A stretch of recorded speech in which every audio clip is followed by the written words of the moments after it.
When we admire famous royal jewels sparkling on royal women, whether it's a delicate floral brooch, an amethyst tiara, or magnificent emerald earrings, it is incredibly easy to assume they have always existed in this exact form. We naturally believe that Queen Silvia's emerald earrings were originally created just as they are today, or that Diana, Princess of Wales, received her iconic sapphire choker already strung with those 7 strands of pearls. But behind these familiar silhouettes lie fascinating stories of reinvention. Today, I invite you to trace the surprising transformations of these royal gems. Tell me at the end, which of these redesigns do you consider a brilliant success, which ones do you deeply regret, and which ones completely surprised you? Before we begin, please support my channel by clicking on the like and subscribe buttons. Thank you. Let's start with a piece that possessed both incredible beauty and a rather precarious design, the Nizam of Hyderabad tiara. In 1947, the incredibly wealthy Nizam of Hyderabad gave Princess Elizabeth a truly spectacular wedding present.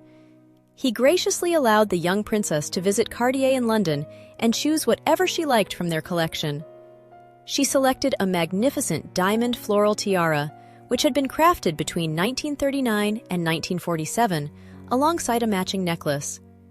The tiara featured an intricate foliage design set in platinum, anchored by 3 brilliant, detachable diamond roses.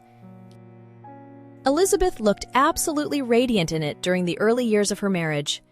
But during a major royal tour of Canada in the autumn of 1951, a rather amusing incident sealed the fate of this beautiful piece.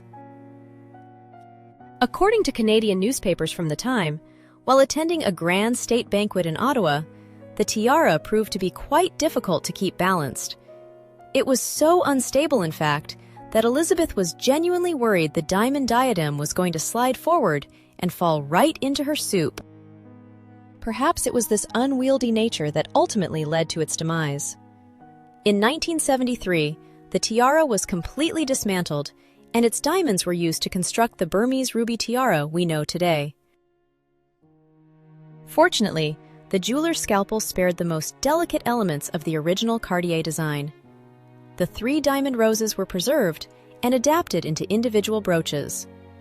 The late queen wore the largest rose brooch frequently, right up until her final days, and she often wore the 2 smaller roses together as a pair. I always loved seeing them make an appearance, and I certainly hope they will be brought out of the vaults again soon. Sometimes a jewel is difficult to wear because of its sheer size and weight. Queen Silvia of Sweden faced exactly that problem with the Napoleonic amethyst parure after her wedding in 1976. Finding the original necklace far too substantial to wear comfortably, she decided it was time to find a much more practical way to showcase those stones. In the Swedish royal vaults rests the magnificent Napoleonic amethyst parure. The deep, luscious purple stones trace their origins all the way back to the early 19th century French imperial court. It is said they originally belonged to Empress Josephine, who gave them as a wedding gift to her new daughter-in-law, Augusta of Bavaria, in 1806. The amethysts eventually traveled to Sweden with Augusta's daughter, Josephine of Leuchtenberg. For over a century, the centerpiece of this parure was an enormous necklace. The amethysts are exceptionally large, set in gold, and surrounded by clusters of white diamonds set in silver. Queen Louise, the wife of King Gustav VI Adolf, frequently wore the suite in its original form, with that massive necklace draped around her neck. However, when Queen Silvia joined the family in 1976, she saw an opportunity to make the parure even more complete. She realized the set was missing a vital element. There was no tiara. She decided to have that grand necklace mounted onto a frame, transforming it into a striking circlet-style diadem. It was a clever move. To replace the necklace, she simply linked the 2 matching bracelets together to be worn around the neck instead. What I find so fascinating is that this transformation isn't actually permanent. The tiara can be taken off its frame at any time to become a necklace once again. Yet, the Swedish royal women, Queen Silvia, Crown Princess Victoria, and Princess Madeleine, only ever wear it as a tiara. Frankly, I think it was a brilliant and practical redesign. It saved the historic gems from gathering dust in a vault simply because they were too heavy to wear comfortably. Do you agree that it looks much better as a tiara? Or would you have preferred it remained a necklace? Sometimes, a piece of royal jewelry is perfectly comfortable to wear, yet it still finds its way back to the jeweler's workbench. In these instances, it isn't the physical weight or a precarious balance that forces a change, but rather a strong, unwavering sense of personal style. Take, for example, the wedding of Lady Elizabeth Bowes-Lyon and the Duke of York, the future King George VI, in 1923. As a wedding present, Bertie gave his new bride a truly magnificent diamond and pearl necklace. Purchased from the jeweler Gerard, the piece featured elaborate meander and festoon designs. It was an incredibly expensive and deeply romantic gesture from a devoted husband to his wife. But a mere 6 months after receiving it, the young Duchess of York took the necklace back to Gerard to have it completely dismantled. I always find myself wondering in moments like these, how did the people who gave the gifts feel about seeing them changed so soon? I truly hope George didn't mind that the necklace wasn't quite to his wife's taste. In the end, the tiara they created is so exquisite and has been worn so often over the last century, it's hard to argue with the result. The diamonds and pearls from that necklace were beautifully reimagined. They were crafted into a delicate piece featuring lotus flowers topped with diamond arches and pearls, what we now know as the lotus flower tiara. Looking back, we can say her decision was remarkably visionary. The design has proven to be wonderfully timeless. Over the decades, we have watched this piece adapt flawlessly to changing fashions and generations. The Queen Mother originally wore it straight across her forehead in the Roaring '20s. Years later, Princess Margaret placed it high atop her voluminous hairstyles, making it one of her most frequently worn pieces. And in more recent years, we've admired it sitting classically on Catherine, Princess of Wales, and just recently on Sophie, Duchess of Edinburgh. When we think of Diana, Princess of Wales, one of the very first jewels that comes to mind is her magnificent 7-strand pearl choker, anchored by a massive sapphire and diamond clasp. It is an absolute masterpiece of jewelry design. But surprisingly, she did not receive it in this format at all. As a wedding gift, the Queen Mother presented her new granddaughter-in-law with an enormous oval sapphire and diamond brooch. There is an incredibly fascinating rumor surrounding this specific stone that I simply have to share with you. Some historians believe this sapphire might have a royal Russian connection. Following the passing of Empress Marie Fyodorovna of Russia, a very similar, exceptionally large oval sapphire brooch, surrounded by diamonds, was listed among the imperial jewels. It was sold in 1929 for somewhere between £2,500 and £3,000. In those days, that was an absolute fortune, indicating it was a top-tier gemstone. While we cannot say for certain if this is the exact same jewel, it adds a wonderful layer of mystery and historical depth to an already iconic piece. In the very early years of her marriage, the Princess of Wales wore the piece exactly as it was intended, as a brooch. She pinned it to her dress during a Dutch state visit in 1982, famously having to find a new gown and adjust her jewels at the last minute after Queen Beatrix presented her with the bright orange sash of the Order of the Crown. But soon after, Diana had the brilliant idea to convert the brooch, using it as the dazzling centerpiece for that famous 7-strand pearl choker. It quickly became one of her most recognizable pieces of jewelry. She wore it for some of her most celebrated public appearances, twirling beautifully across the dance floor with John Travolta at the White House in 1985. Interestingly, this pearl and sapphire choker was one of the rare, substantial jewels from her marriage that Diana continued to wear even after her divorce, including when she received a humanitarian award in New York. The very last time the public saw it was when she attended the Met Gala in December 1996. It hasn't been seen or exhibited since. Today, the choker belongs to Prince William and Prince Harry. Since we have seen Catherine beautifully incorporate other sapphire heirlooms from her late mother-in-law into her wardrobe, I wait with bated breath for the day this breathtaking choker might reappear. I can't help but wonder, do you think we will eventually see it grace the Princess of Wales again? Entire fashion eras disappeared, leaving behind magnificent, jewel-encrusted accessories that no longer fit a modern wardrobe. Take, for instance, the breathtaking Bernadotte emerald parure.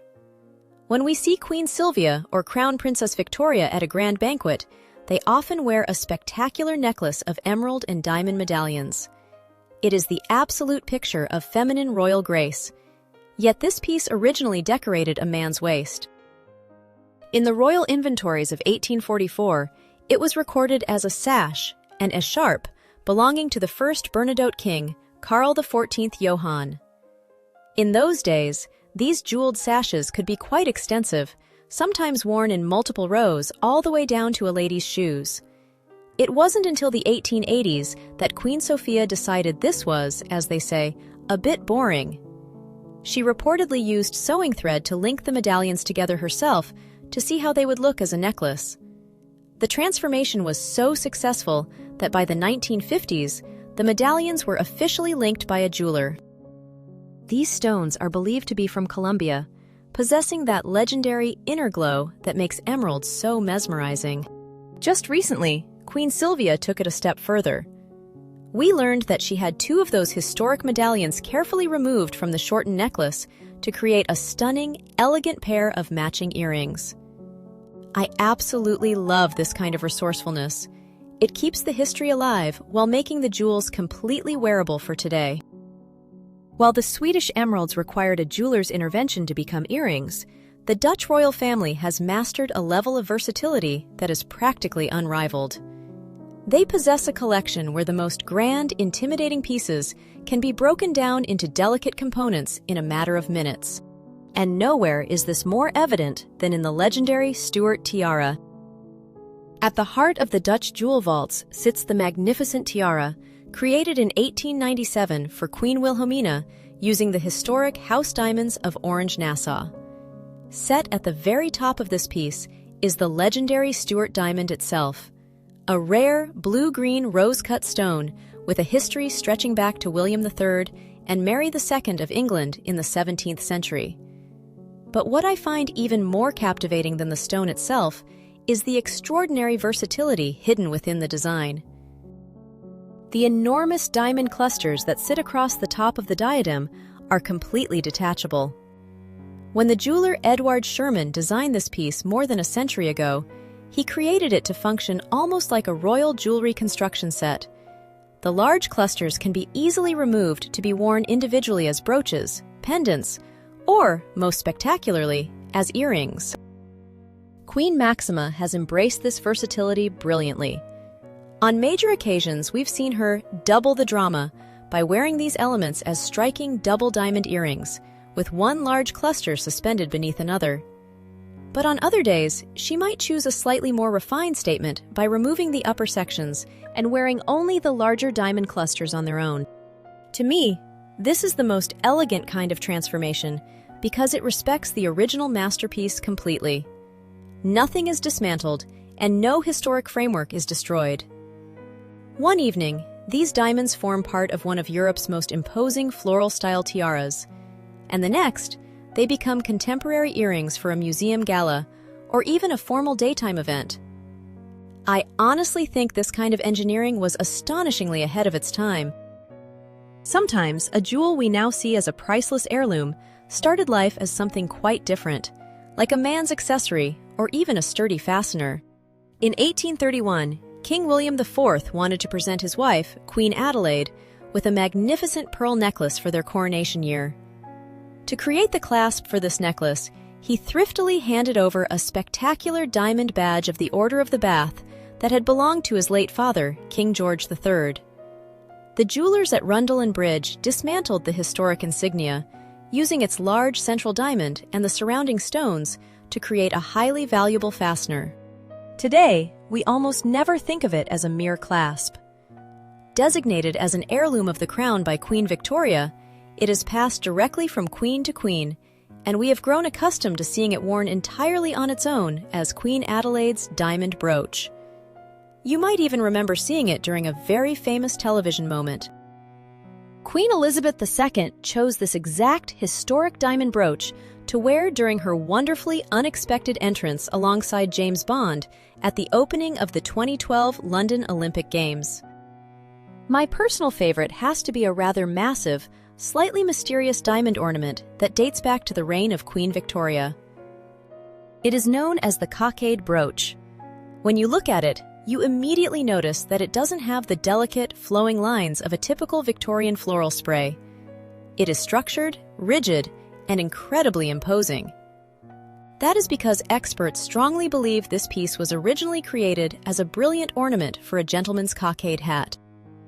During her long reign, the late Queen Elizabeth II wore it strictly as a very large brooch, often choosing it to safely secure her heavy order sash at state banquets. However, she only ever wore the central section of this substantial piece. If we look back at the historical archives, a completely different, much grander picture emerges. Photographs reveal that both Queen Alexandra and Queen Mary wore this incredible piece in its entirety. They attached two large, sweeping side elements to the center, creating a massive three-part diamond cloak clasp that cascaded with brilliance. I have to admit, it is a bit of a shame that those two large side elements haven't been seen in public for decades. It would be incredibly beautiful to see this piece brought out of the vaults and worn in its full, majestic three-part configuration once again. Could you see it making a spectacular appearance at a future coronation, perhaps worn by Catherine? It would be a breathtaking nod to the past, reminding us that these treasures still hold so many secrets just waiting to be uncovered. When we talk about the grand remodeling of royal collections, it is absolutely impossible not to mention Queen Mary.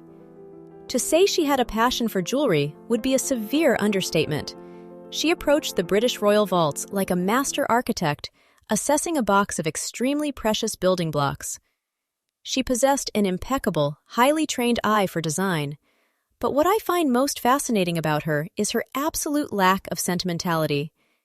Even a heartfelt, expensive wedding gift from her devoted subjects was not safe if its design fell out of favor with her evolving, very strict tastes. Let's go back to 1893, when the young Princess May of Teck, the future Queen Mary, married the Duke of York. The entire country celebrated the royal wedding, and the bride was showered with spectacular gifts from across the empire. A dedicated committee of 650 women pooled their resources to present her with the magnificent Ladies of England tiara. Created by the jewelers Hunt and Roskell, it was a beautiful, highly versatile piece of diamonds and pearls that could be worn as a necklace, a corsage ornament, or broken down into smaller brooches and sprays. Around the same time, the County of Surrey gifted her a striking, highly stylized diamond fringe tiara. In the early years of her marriage, she was frequently photographed wearing both of these pieces. Yet, shortly after she and her husband ascended the throne in 1910, Queen Mary took a long, critical look at her jewelry boxes. Two entirely distinct, community-funded wedding gifts were sent to the jeweler's saw so that a new masterpiece could be born. The diamonds from both the Ladies of England and the Surrey fringe tiaras were meticulously removed from their original settings. In 1913 and 1914, the jewelers E. Wolfe & Co. used those very stones to construct the sweeping, elegant frame of the honeysuckle tiara. And Queen Mary's grand reorganization certainly didn't stop there. The pearls taken from the Ladies of England tiara were repurposed to create her famous lover's knot tiara, while some of the leftover diamonds from the Surrey fringe were used to replace the pearls atop the Girls of Great Britain and Ireland tiara. It was a complete and utter transformation of her collection, leaving almost no trace of the original 1893 gifts. Today, the beautiful result of that massive diamond harvest, the honeysuckle tiara, is worn with incredible grace by Birgitta, the Duchess of Gloucester. If you look closely at this tiara at grand banquets, you will notice its brilliant secret. The large central element is completely interchangeable. The Duchess can seamlessly swap the center to perfectly coordinate with her evening gowns, choosing between a deep cabochon emerald, an all-diamond honeysuckle motif, or a magnificent faceted pink stone. I just love how this clever bit of engineering allows one tiara to serve so many different looks, keeping the design fresh and vibrant even a century later.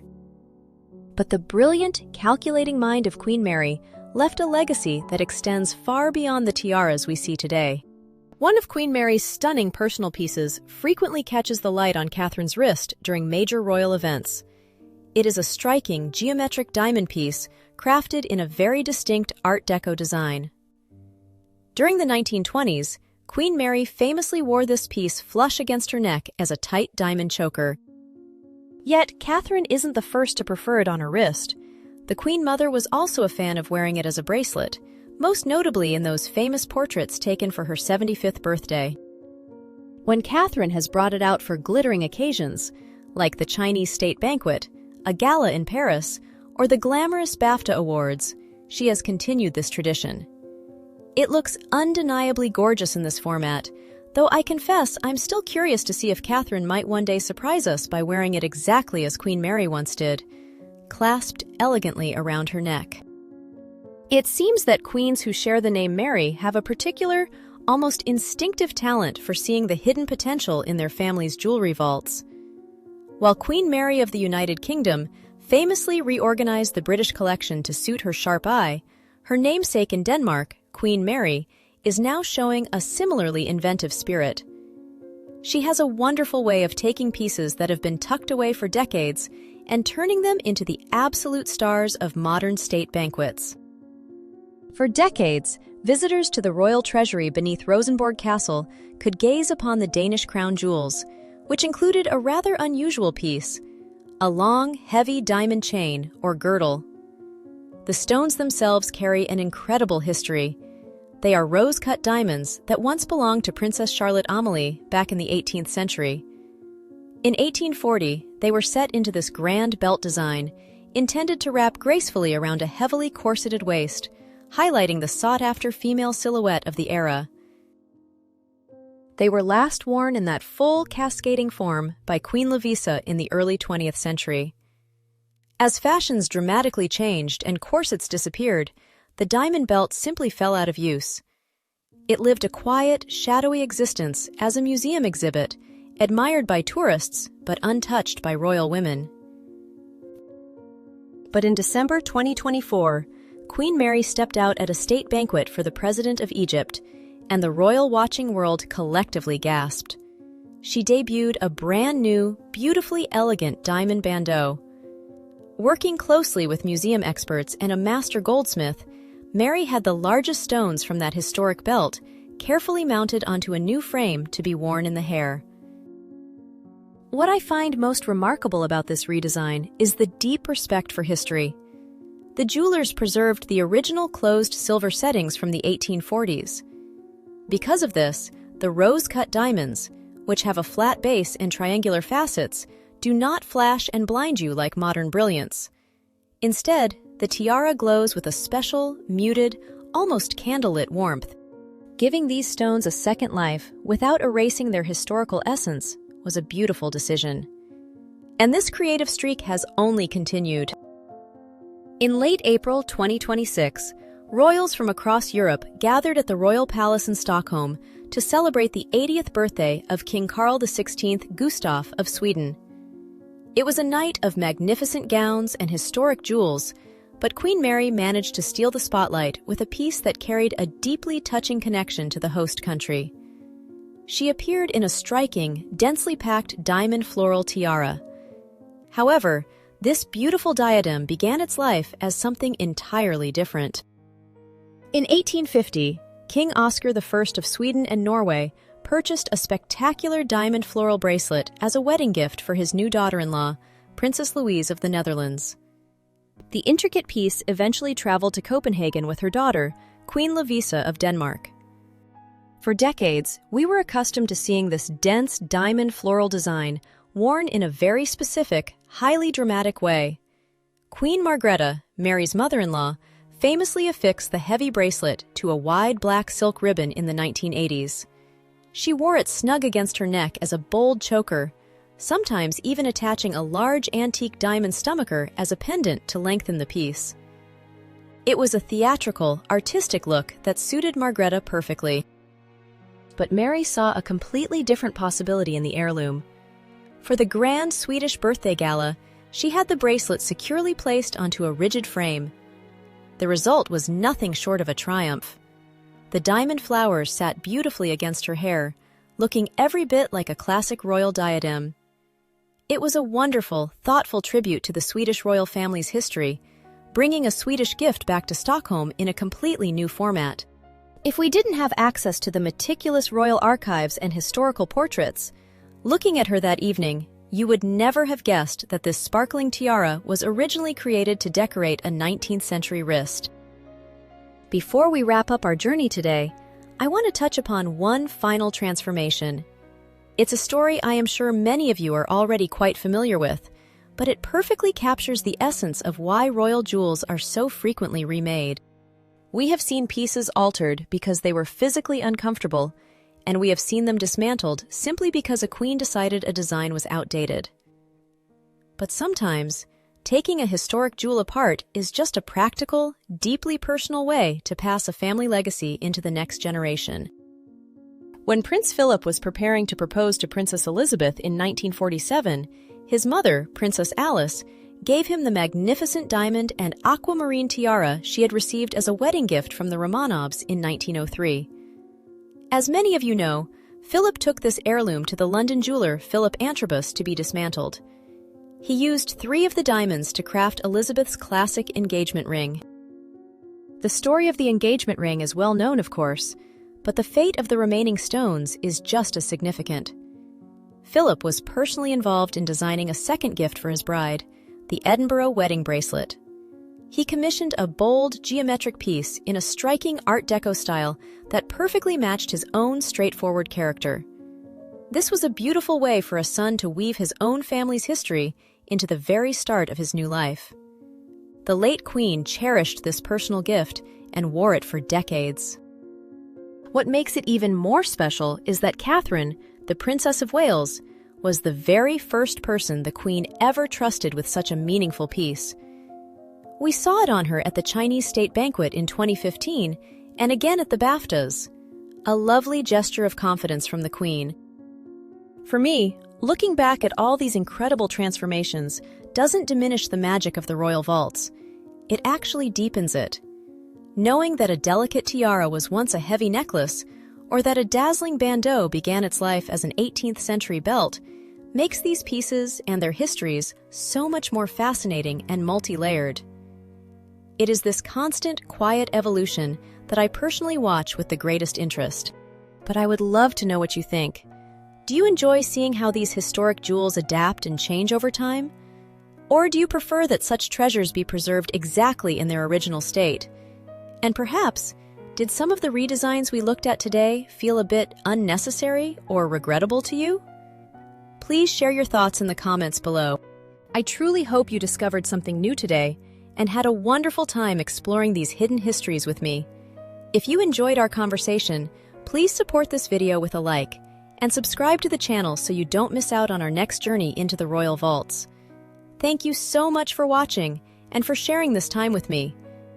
After all, the jewels themselves may be silent, but their stories will never fade as long as we keep telling them.